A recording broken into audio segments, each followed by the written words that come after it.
Hi guys, for today's video, sasabihin ko sa inyo yung mga requirements kapag nagpapa-report of birth kayo dito sa MECO. At ito nga po pala yung mga requirements na kailangan nyong i-prepare kapag kailangan nyo na magpa-report of birth sa anak nyo. Para nga po pala sa parents na parehas na Filipino ay kailangan nyo lang po yung report of birth form. Pwede nyo kunin dun sa may MECO or pwede nyo nang ipa-print out. Para bago kayo pumunta, ay okay na yung form nyo. Hindi na kayo mag-fill up dun at matagal din mag-fill up ng form kasi kailangan double check mo lahat ng spelling, lahat ng information. Kasi pagka nagkamali ka doon, naku, mahirap na talaga at matagal pa ang process. Ang next naman po ay yung English birth certificate ng bata from the hospital. So, yung lahat ng 5 copies po ay kailangan notarized by local district court or notary public po. Tapos, ipapa-authenticate nyo po siya sa BOCA. Ako po, nasa Taipei ako. Dito ako nagpapa-authenticate.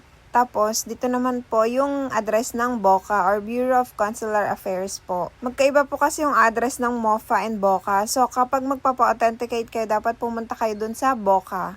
Ito po yung address nila. So, kapag nagpa-notarize po kayo, ang binayaran ko last time ay 1,500.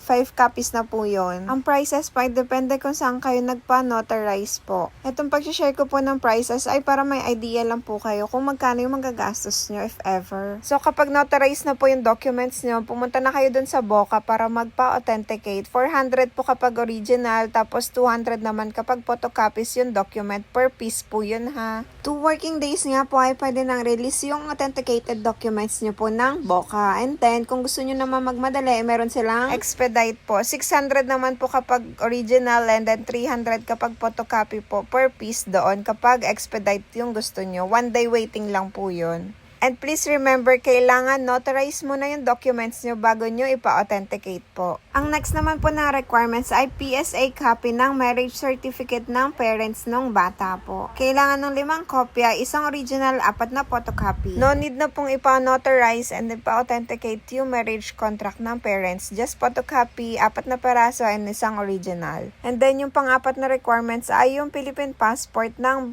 2 parents.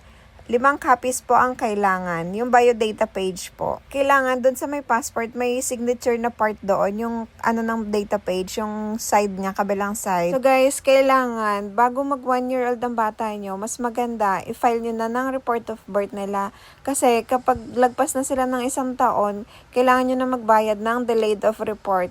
Additional requirements na naman po. And of course, another bayad na naman. So, suggestion ko, kapag pwede na kayong mag-asikaso ng documents, ay asikaso nyo na po bago mag 1-year-old ang mga baby nyo. And then, may tanong, paano naman po yung mga hindi kasal yung parents? Ang mga requirements lang po na kailangan ay yung sa tatay po, kailangan niya ng affidavit of admission of paternity and certificate of registration. So, ang kailangan lang po doon ay yung form nga po ng affidavit of admission of paternity and then 5 copies of father's valid passport, yung biodata page po. Sa mother naman po, affidavit to use the surname of the father and certificate of registration. So, kailangan lang din po ng form doon and then 5 photocopies of mother's passport po. May additional bayad nga din po pala pag hindi kasal yung parents. And then guys, additional nga po, kailangan ng PSA birth certificate copy ng bawat parent na Filipino and then PSA certificate of no marriage po kapag hindi kayo kasal. So para may idea po kayo kung magkano mabayaran nyo, ito po yung list of payments doon sa may MECO. Guys, bago kayo pumunta doon sa MECO ay kailangan magpa-appointment po muna kayo kapag report of birth yung sadya nyo po. Sa ibang vlog ko naman po kapag dual citizen naman yung bata, yung may parents siyang Taiwanese po.